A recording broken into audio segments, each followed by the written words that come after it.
All right, welcome everyone to the start of match 3.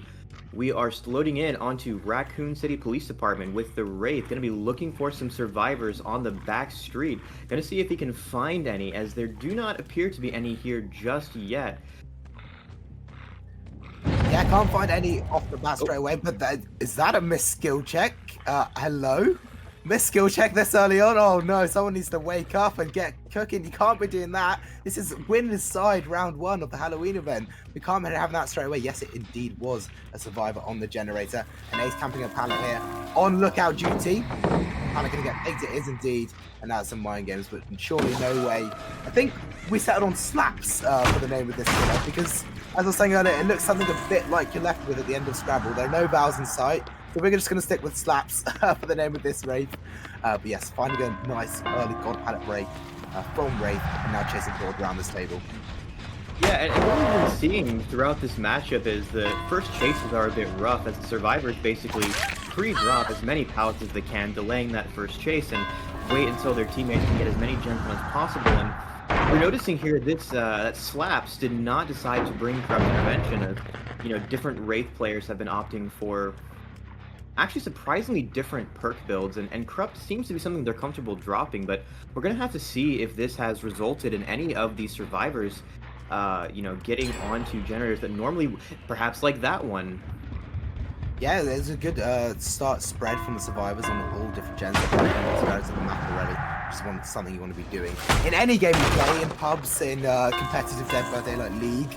But yeah, as you were saying, with the Wraith, you can play lots of different playstyles. I remember there was a phase we saw fairly recently, about a few months ago, with the Mangled add-on, and that getting put into play. So Wraith still, they've been around for a long time, but still finding new ways to play them, hence the different perk choices. And here we're having the mind games here from Jar, bolting over, and that's going to be the third bolt, so Wraith can confirm this hit, but it depends on the distance now. Sloppy applied, and will the Wraith follow this one up? I think so. I mean, he doesn't have much reason to leave right away. He's probably just going to try and shoot through as many of these pallets as he can. The survivors are playing quite safe.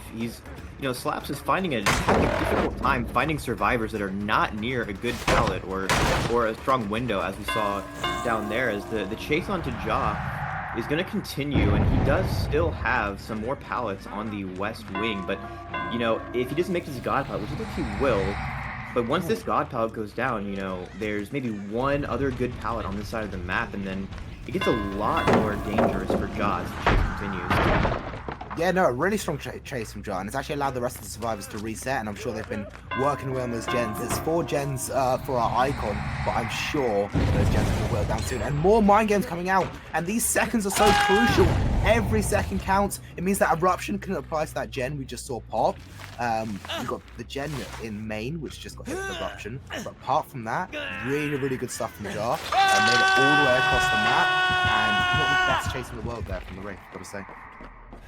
Yeah, and there's not a pain resonance on that hook, so not a whole lot of pressure against the gens coming out from the Wraith. But one of the things that we're seeing as these Wraith games play on is the use of Eruption here is, as the game drags on, once you get one survivor out of the game, there's just so much pressure for the Wraith, and Eruption really helps solidify that. So even though this early game might not be going as well as Slash would like, without the help of Corrupt Intervention and all, if he can still manage to get a tunnel out onto one of these survivors, he's going to have a really strong late game scenario with Eruption and Pop coming in. Yeah, 100%. And I think the other part of Eruption that we need to indicate, for those who may not be aware, is the aura reading part of Eruption. I've seen so many times. It flies under the radar. People don't realize it, but you can get some massive reads, especially when you've got a survivor out and tunneled out. You can get massive reads of where the other survivors are heading. In the really critical kind of like 3v1 situations. So that will be something to look out for at home. But in the meantime, Zaphis gets taken down by 2 hits through pallets, which gets a drop. Wispy not going to get hit there, dodges death, and gets the pallet stun into the blind. It's toxic survival friends time. Yeah, and unfortunately we did see on that second hook, that was also not a pain resonance. Maybe that first one was a choice, but it's looking like we're having some really unfortunate scourge placement for the Wraith here, is not quite able to get the pressure that you like on the gens, not even getting that much use out of Pop Goes the Weasel so far, to be honest. Yeah, it's not been the best, and I think the survivors kind of got away with it a little bit because I would have expected to see a little bit more gen progress, but we saw the Wraith has got the pop onto the gen upstairs in main, which is really, really big. And Slaps seems to have lost the pressure just a little bit and is having to go all the way downstairs. It could be a big mind game, but it's going to find Jar, who is healthy. Gen very, very far progressed. Unsurprised to see another survivor hop onto that, but it's another stun. Wraith just eating through all the pallets. Yes, God pallet isn't here, but I don't think they're going to commit onto Jar. No, they're not. Jar goes straight back onto the gen, which gets kicked with Eruption. But Slaps is already outside, and that gen in main is going to get popped. Ace gets caught off guard outside, and this should be a down very, very soon. But that gen outside is so far progressed. And we saw from Nancy's POV earlier, the survivors were working on both of the lobby gens at the same time, and I don't think there's been any disruption on that top one. So this might actually be one of the last. He wins the mind game on the vault, and there's really not that many good pallets left, but the survivors are mostly healthy. They've got, you know, 2, even 3 gens coming along, and this is really rough for the Wraith here.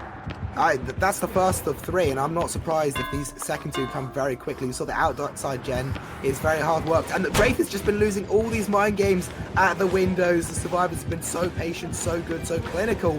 I think he might just make this vault. No, he's going to opt to go that way. But there you go. There's the gen upstairs getting done, and we know the gen outside was also far progressed. We can see 2 survivors in the background on that far gen, and I've got to take back what I said. Survivors have been fantastic on the gens. And it wasn't pain res again. No pain res. This is such tragic hook RNG. It has to be, like, oh it's no. It's a shame we can't see the auras to see where they would have been, but I'm sure Slaps would have gone for the pain res if they'd been remotely near. But no Noah as well to help in the end game. Survivors might be surprised because they've have been hit with no pain res at all. But it's going to be a chase onto Wispy here, and we're just looking to secure as many stages as we can at this point. Very odd. It's very odd. Like it's almost like the vault animation did not go through. I wonder what happened there. I don't know if Wispy thought it might just miscalculate and didn't have the distance. I was a little bit stunned as well, so I'm not gonna try and assess it from what I saw.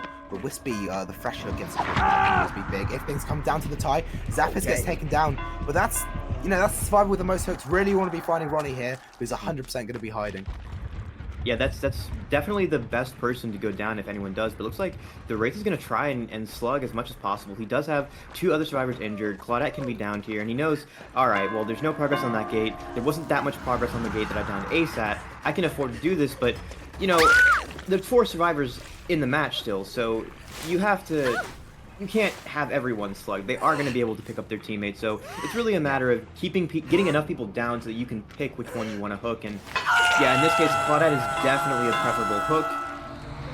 And, as Zappis gets picked up, that means he knows the other gate's been opened. Probably the remaining 3 survivors are going to be able to secure their outs here, and Claudette is unfortunately going to be left on the hook to die. Sorry about that. Report my team. We can move on to the next match. Wispy gonna leave some comments on their profiles, but no, nothing Slaps could have done in the end game. The hooks are so far away. Wispy did really well running into the corner, which meant they could get the gate open, get it at 99, and safely pick up their 8th survivor. So it is Tremor with a very decent start on survivor, getting all 5 gens done, and not many hook stages. We'll get a final confirmation right after a quick break in the second half with Tremor on killer.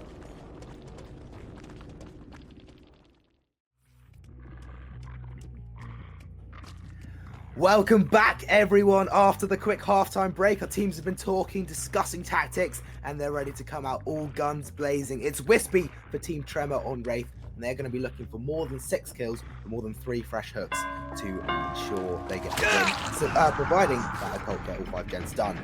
So Wispy then with a very, very early fast hit onto Slaps, who was just on Wraith, and finds another survivor straight away. Sloppy Butcher is being hit left, right, and center, and the best possible start for Wispy Cole. Absolutely. Wispy must have like a pocket all-seeing here, because he ran directly into 2 survivors and a grab onto Renato. That is very tragic. It is an extremely unsafe pallet. Not a whole lot you can do there. Those survivors just not quite able to make it to the stronger pallets before they first encounter the Wraith. And maybe that's a little bit of the value that we're seeing out of the Windstorm here. being able to get to where the survivor spawns so quickly, as Meg with the body block on the Wraith try to get to that pallet faster, and we're gonna see if she'll be able to loop this for very long. She does get hit. That might be like ping on her end, as she was baiting the, the pallet fake, but Wispy is just not going to commit to this. Get the eruption value onto that top lobby gen and see if anyone's coming for Renato here. Yeah, there's no need to risk it with a silly chase that could, end up costing you minutes. He's got a really good start. He can definitely secure this. Gets another Sloppy Butcher onto Meg.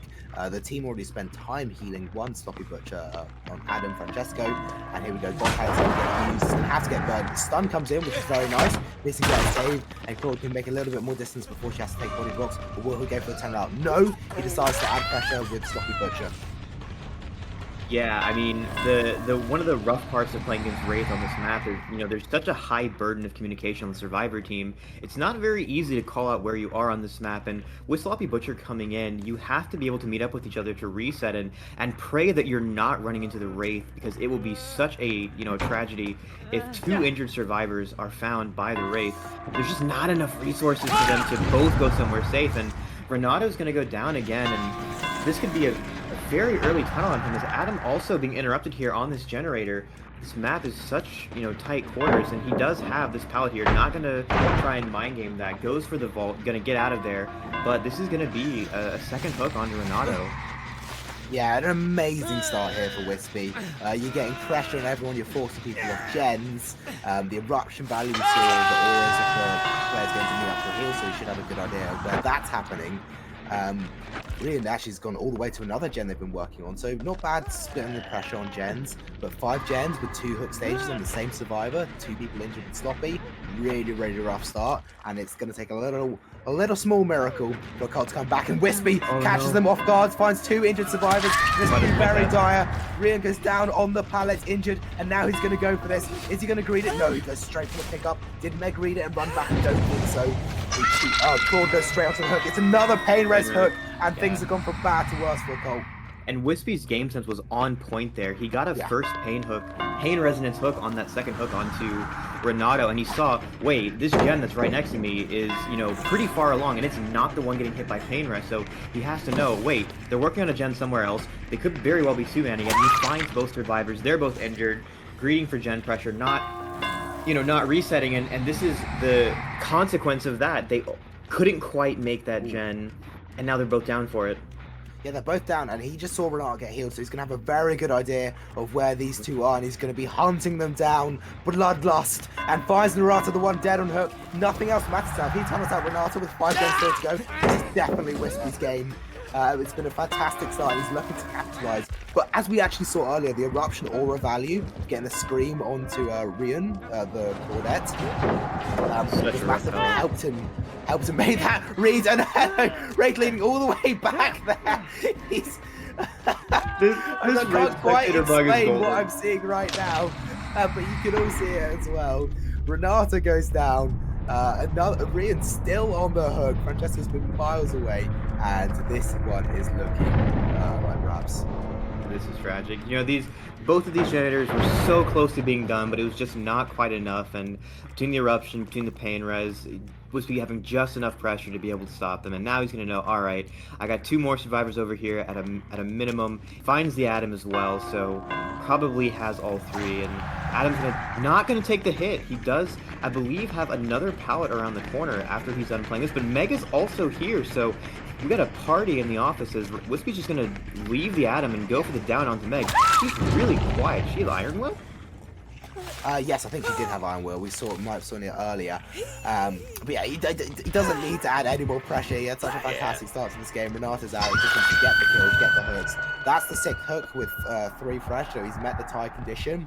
If he was to not get any more hook stages and the survivors complete all gens, but we can imagine he's going to eventually find it down on the pallet. And we're going to treat ourselves to a nice little chase as Adam gets hit, sliding over the pallet, maybe the distance is a bit wrong. The pallet breaks on the wrong side for Adam, and Adam is going to go down in a matter of seconds, finds his way past to the hole, might go down it, no, goes down just next to it, and Wraith still looking pretty cool with his head far away from the chest.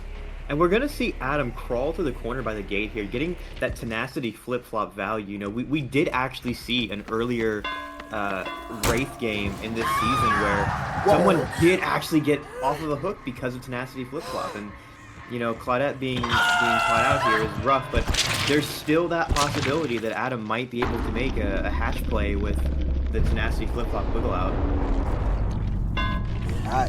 Yes, possibly a hatch play, but like you said, it is GG's. But Adam can earn his team back a little bit of pride as they've been decimated here by Wispy on RPD.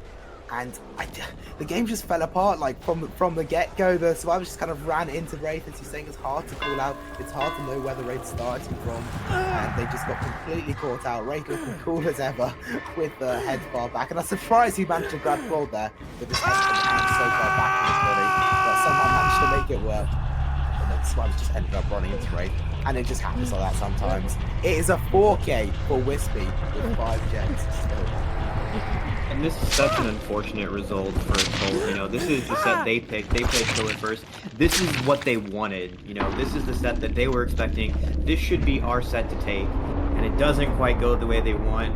And the Survivor team's going to have to regroup going into the next game as, you know, they're up to bat for the next Killer set.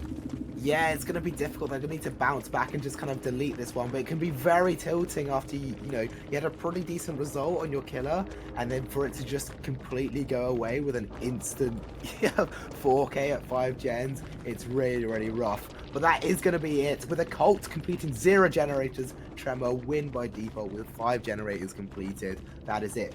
Tremor take the first set. And we'll be right back with some Singularity action after the short break. Catch you in a bit.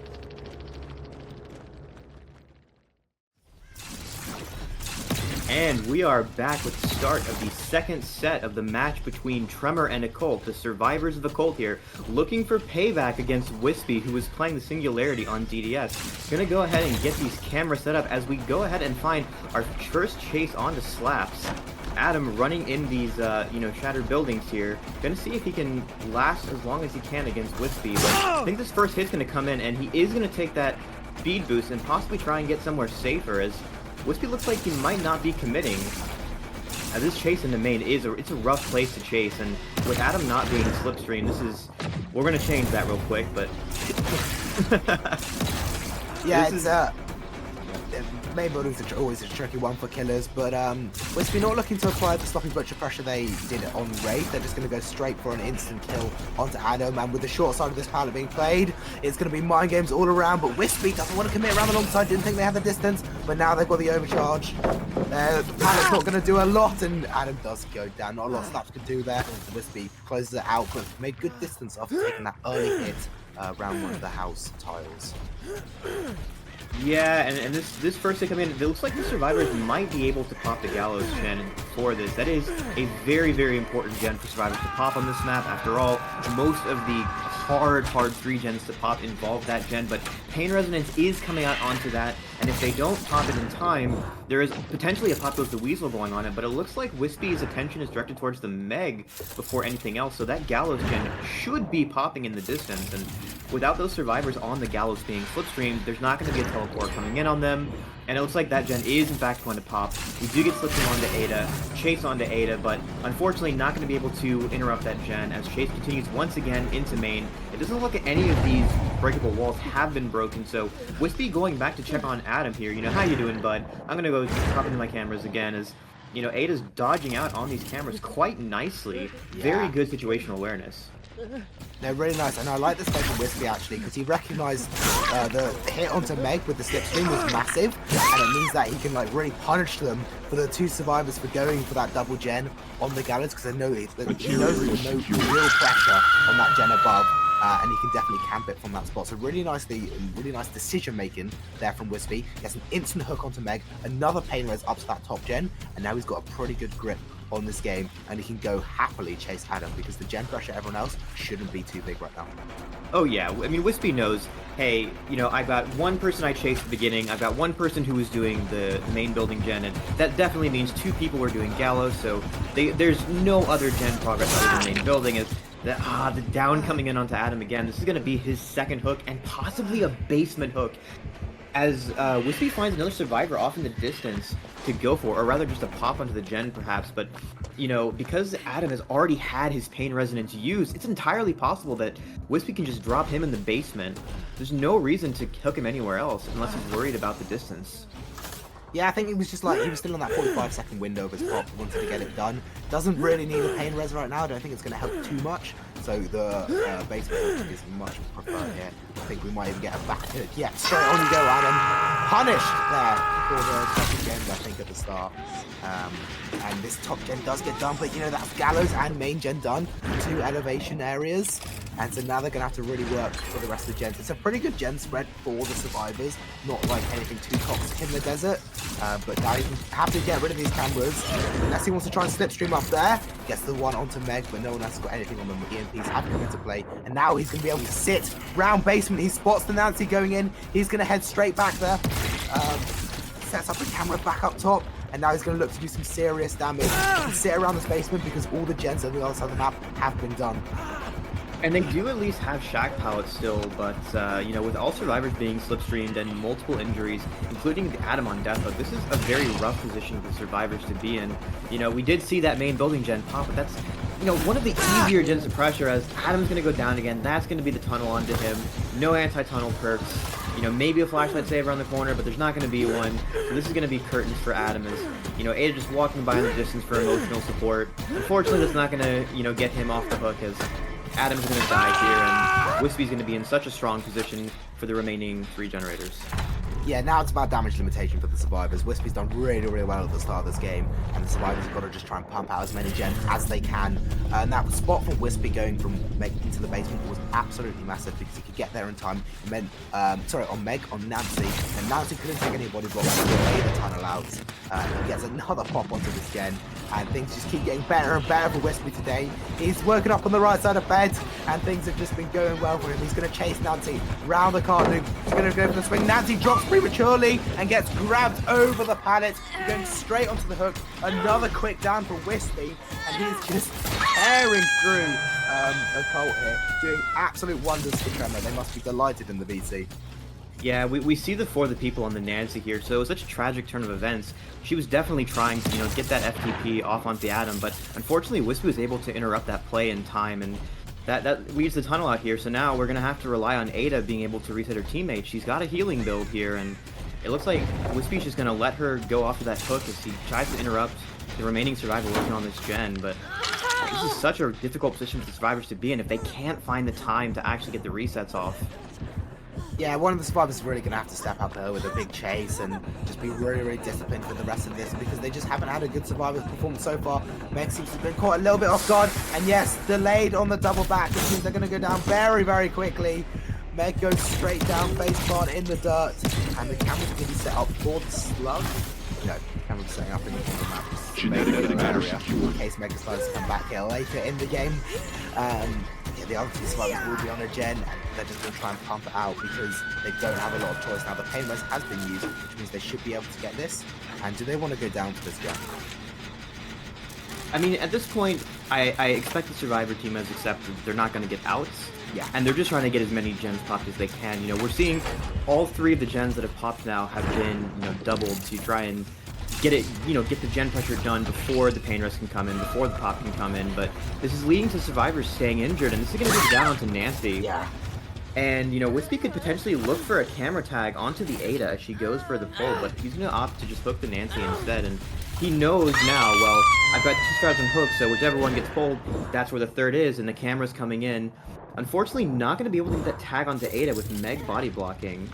Yeah, the hook was right in the way. He couldn't slip it through the cracks. The slipstream unable to slip through, and Ada manages to get the save away. So one small thing has got Occult's way today, but the survivors they just haven't quite been together. They haven't been organised, and Wispy has been really, really good. Really, but I mean, very experienced killer Wispy. I think the comp scene against really, really good survivors. So definitely know what to do. Knows how to punish.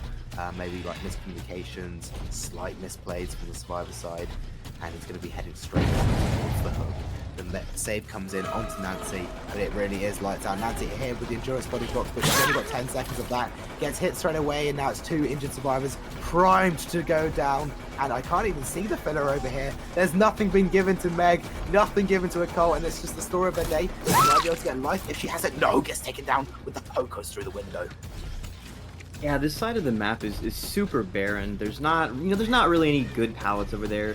There's no good windows. If you're being chased over there against a killer like Singularity, it's only a matter of time before you're going down. As now the chase is going to go on to Ada.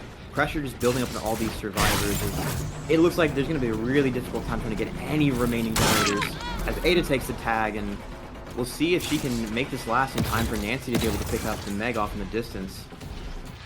Yeah, there's camera coverage everywhere. I mean, Wispy's got this kind of game locked down with the camera coverage, but I think there's still a chance for these guys, if something really good happens, like, Ada getting away here, they can get a little reset without being detected, despite all the cameras around. They can maybe press another gen, and 4 gens done isn't bad. Like we said, Singularity is a crazy killer. Crazy things can happen.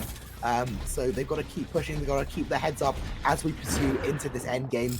And Nancy, we saw that camera at the back. There was almost a 400 IQ training there from Wispy. And the panic goes down straight away. Meg not realizing where Singularity is, and I think Singularity had a little confusion there as well. They kind of ran into each other for a few seconds there. Meg eventually goes down. That's the end result. She will go onto the hook. The gen is pressed again.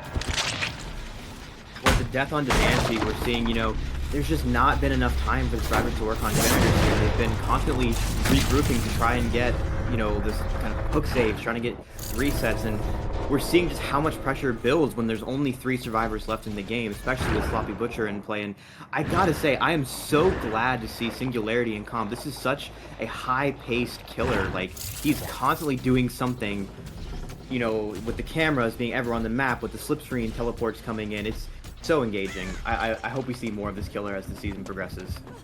It really is. Singularity's kind of got everything, right? They got the chase, they got the high pressure, and they have like the really like high tier gameplay you want to see out of your best players in Dead by Daylight. Kind of goes down Shaq as I say that, but you want to see like these really high plays. We saw the camera placements have been really essential, and that's something you've got to think about way in advance. The decision making at any time, it's really nice to see. And also, I think something worth mentioning is out from the survivor side, the EMP play and the teamwork has to be absolute tip top. So yeah, a really good killer in the game, and of course they're new, so we get really weird and wacky results, which is what I need to emphasize that again, because there's definitely a way Occult can still win this. It's not, you don't need to turn over now, it's not all over. Yes, it's a great result from Wispy, but Occult have still got their going killer, and it's Singularity. Anything can happen. We're definitely seeing why Team Tremor was confident to pick this. This is the killer they decided they wanted to play. This is their chance to make a statement about this matchup, and Wispy definitely putting his best foot forward as these survivors have to scramble to try and heal. I mean, fortunately for them, Ada is the player with the healing build. They are able to see each other and get that reset in, but it's so hard to do that in such an open map with cameras everywhere. They're gonna have a difficult time finding a safe place to reset. And as soon as Wispy sees that first survivor icon change from injured to healed, he's gonna know. Oh, he hears Meg, 100%. Yeah, he hears Meg, and does that mean he knows that Ada is as well? If they have decided to group up here, I don't think it's really going to matter, because I can't see Meg lasting too much longer. Gets the slipstream, but she does have this pallet to play with. If she can get through, yeah, she can get through, and has the discipline not to drop the pallet. Really good. He finds the slipstream onto Ada. He's going to be charging back up, but no, she stays, and Meg has stayed around this pallet this whole time, not sure when Singularity will reappear. Has to go around. Shouldn't get hit through there. Yeah, gets the drop just in case. Ping can always be an issue, and it's probably looking to disconnect. So is the Singularity, as he wants to stop that gen getting done at all costs. This is an underrated aspect of the survivors team play. It's kind of like, well, you can be in mid chase as the Meg here, and then you see, oh, Singularity has just dipped down. Oh, he's in camps now. So now your teammate has to be able to immediately react to the fact that Singularity could be right there. It's like playing against a Ghostface or a Wraith, except he's always possibly next to you as long as there's a camera there. And this is such a rough, test of their coordination.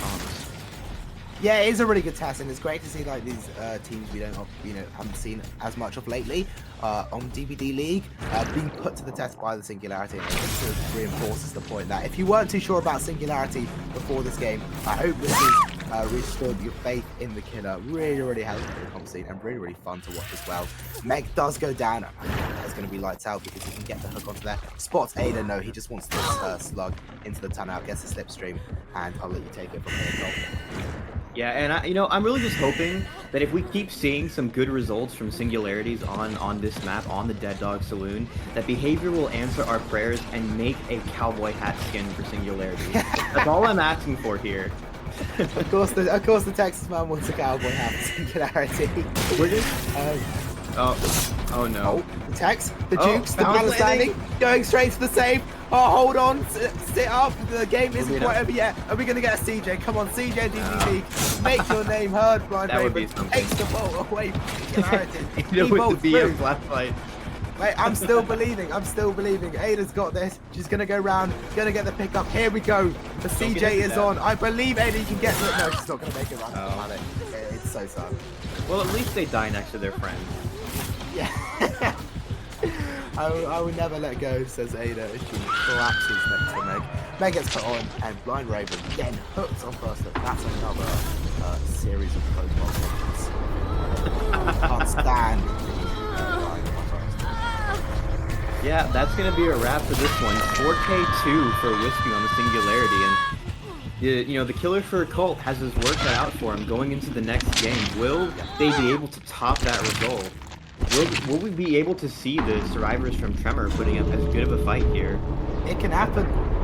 It can definitely happen in Singularity, as we've been saying all game. Singularity, great killer from DBDLeague. It can absolutely happen.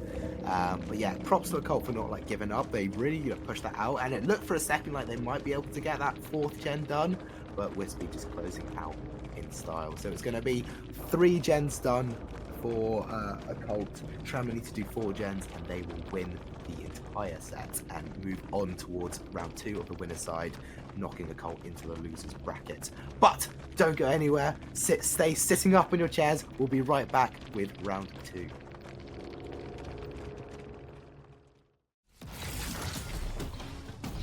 Welcome back, ladies and gentlemen. Stop whatever you are doing. It's time to focus on DBDLeague, because this could potentially be Occult last game in the winner's side bracket. Tremor very, very close to knocking them down to loser side, and this time it slaps on Singularity to try and call things back for Occult. He's got to prevent Tremor from doing 4 generators, as well as prevent Occult from doing 3 generators because of a penalty. And then he would have won it for Occult. So very, very, very difficult. Yeah, and we're seeing an early chase onto Jaw here, but Jaw being chased in a decent part of the map, and he should be able to play this filler pallet out front and possibly leverage that into a chase into main building, and it looks like he is going to make it, but Slap's doing his best to cut him off in that front window, and with the slipstream coming into Jaw, the teleport coming in, but Jaw is not going to be able to make that without getting tagged. But we'll have to see if Slaps is going to be willing to commit to a chase onto Jake here in main. With Lucky Break coming in for Jake, wow. He has completely lost Singularity here. That's not the start Slaps needed. We need a really, really big result out of Singularity. He's going to have to find some other hits now, get Sloppy Butcher into play. That's what he's got to go for, because Lucky Break has completely bamboozled him. Jar has disappeared into the fog. Now he's got a nice line of sight onto Nancy, but she's going to be so safe behind that house. And that gen over there is almost done already. That's almost half the win condition completed for the survivors. Luckily, Corrupt is still up to slow things down just a little bit. And Nancy's going to take her first hit, but a very, very long way away between those 2 hits for Jar and Ronnie, given the win condition that Slaps is playing for. Yeah, and it's very fortunate for the survivors because they know, they only have to get a certain number of generators done, so they don't have to worry so much about pressuring that Gallows gen, for example, which is normally very, very important to do. But I think we hear decent progress on it in the distance as Slaps may be a little disoriented. No, he is going to take chase onto Ronnie here around the shack, and there is a teammate around to take a hit that we saw at the corner of our eye as Shack Pallet is down but not kicked and just barely whiffing. As we see survivors doubling gens in the distance, May as well, as Ronnie finds a nice cozy corner to die in, but there's still some decent pallets back here, and without the slipstream onto the Nancy, there is a camera coming in, so she is slipstream now. But this will help delay the chase a fair bit as the built-in pallet break comes in. But there's just so many more filler pallets. Yeah, and he slipstreams just a little bit too early, so doesn't get the pallet break, and Jar is now in there for a hit. probably wanted to take that a little bit later or come in with another EMP to prevent this chase, but I mean, it's been really, really good from the survivors so far. They're just kind of showing they're just a step above at the moment. We said Singularity is about team play from the survivor side, and we saw it right there. Jar coming in earlier as well with the EMP to get rid of it initially on Ronnie, and then possibly coming in for a second one there. Unfortunately gets hit with Sloppy Butcher because it wasn't the greatest thing in the world, but the survivors won't care. They've already done 2 gens, and Claude is now hanging around for an instant save onto Ronnie. Yeah, we are seeing in both of these games, the survivors of both teams are doubling gens to get them done. So I wonder if this is an adaptation to the map pressure that Singularity has via these cans. You know, just knocking out those gens before they can be interrupted with the teleport from the slipstream. As Claudette is now being the one taking aggro, and she's going behind main, which is not a great place to take chase, but it looks like Slaps is not willing to commit to that. Just sort of hovering in the mid-map, checking his cams, trying to get a read on where the other survivors are, see if someone's going to come in for Ronnie, and doesn't look like there's anyone inside except for we do have Ja working on the main building, but that is a pretty strong place to chase. So even if the teleport comes in, Ja's gonna be feeling pretty good about himself as Blast is looking for survivors on gens across the map from that hook, and now as the unhook comes in, it looks like he's interested to come back. But the FTP onto Ronnie, as Wispy says, "All right, I'll take the aggro for you," but we might try to see an attempt at the tunnel out anyway. Yeah, I mean, it's interesting that, I mean, I felt like Slap just wanted to go for the chase as soon as possible on the survivors around those gens, because if I'm right in saying if one more generator gets completed, that will be it, and Tremor will win, because it is impossible for Occult to get 12 stages due to the penalty. So a draw in generators will mean a win for Tremor. And if one more gen goes, I think that's it. That's going to lock it in. Tremor with the victory, proceeding towards the winner side of brackets. And now it's about pride for Slaps. How much damage can you do to this Tremor side? Are you going to go down fighting, or are you going to let them take it all away from you? Zatis comes in with a body block to help us give an answer, and another gen gets done. Tremor, they've won already, but they do not care. They want to absolutely obliterate Occult here on Dead Dogs. Yeah, with the transition away from the point system, getting more generators completed is the automatic win. It doesn't matter how many hook stages you are. So yeah, survivors here for Tremor know they've just secured the 2-0, but now they're, you know, they still at least have a very fun game against Singularity to finish out, as Claudette going down on the Gallows, and we're gonna have a hook onto her, but this is only the second hook of the game, so very, very rough. And we see 2 survivors working on a gen in the distance, and I don't believe there's a camera over there. So when this hook comes in, there's not going to be, although that is a pain resonance at least, but there's not really going to be an opportunity to get over there super quickly, as one of the major differences we're seeing between these games is, you know, there's just not that many cameras around the map here for Slaps. While in the previous game, Wispy had cameras everywhere. There wasn't anything the survivors could do without being spotted by Wispy. No resets, no gens, nothing. But the survivors here having a pretty good time of this. And that surprises me, because we saw for a part of the game, Slap was just kind of loitering around Shack. He didn't use any of that time to set up cameras and bench official position. It seemed like he was kind of waiting for the survivors to make a mistake, and you could argue that's because that's really what he needed, because it was such a tough win condition to meet. Yeah, surprised we haven't seen as much pressure go through this room. I got opened up, thank you very much, behavior. Not going to make a difference. Jar goes down anyway. But yeah, it's going to be good practice as well for Tremor to keep things up on the survivor side, because when they progress further through this bracket, they're going to need that stamina in order to play, well for every single game. This is really, really good practice to try and get as much value out of this game as they can. And there is at least a pain resonance coming in onto the Jake here, and he is hooked centrally, so this is pretty fortunate for him, as he can try to pressure survivors more readily here, as he does see 2 people running off in the distance. It looks like they may have been trying to reset and got interrupted, but now the chase is going to come into Claudette, but she does have a decent vault here, which is going to transition into Shack, as it looks like she might have had balanced landing on that. But Slaps is going to go ahead and take that pop onto the gen and break chase, and I don't know. He does still have the Claudette here, so he doesn't really miss out on too much for going for that pop, but now with Jake in the area too, it looks like Jake might be trying to take aggro for her. Yeah, very, very well played from the Jake here. Yeah, Jake taking aggro, and I think it's I guess the grab actually through that slipstream. Jar caught between 2 roads there, and Claudia's looking around for the save. Swipe's going to pick it out between them. But I do want to say, oh my gosh, I was about to say something, but the final gen just got popped straight in my face. Got me off guard there, and Wispy's going to take his final chase. The instant save comes in, and Claude is just sitting in the HUD. She doesn't want to leave her house. She ain't going nowhere. And Jar comes back in for another hit. I think that was still the BT off the hook, maybe just, or he went for another dead hard flame. Claw now going down in front corner, and that should be everyone else on the team out. No, Jar still lodging around, of course he is. I gotta say, Jaw is such a bro for that. 2 dead hards for the Claudette, back to back. You'll love to see it, as the other survivors are probably going to take their outs here. Yeah, I don't think Ronnie's going to stick around for long. There's not much point. They can just take this W and go on to, whatever they have for the rest of the day. Yeah, I think so. I thought Ronnie might, they've won the game, maybe come in and see if he can try and save your friend, but with Jar dead on a hook, absolutely nothing Ronnie can done there. They realised that. Skedaddled out of there. So it is Tremor taking the victory over Occult, knocking them into the losers bracket. If you are new watching DBDLeague Halloween event for the first time, I remind you it's a double elimination event. So if you lose twice, you are out. But if you lose once, you've still got a chance to make your way back to the grand finals through the losers bracket with slightly different rule sets to the ones going on in the losers bracket. You can find all of that information in the Dead by Daylight Discord. And with this game wrapped up, I think we're going to transition to the campfire chat for our upcoming set of Torment versus No Practice. But just to go over the scores again, with Tremor getting 5 gens done, they beat the 3 gens set by Occult, taking the second set. And to be fair, 1K7 here is a pretty good recovery on the part of Slaps here, so he can be feeling pretty good about himself as they go into the losers bracket. This is nothing to be ashamed of. It's just the survivors from Tremor playing super good on the day, and we'll be looking forward to see what Occult can do in the future.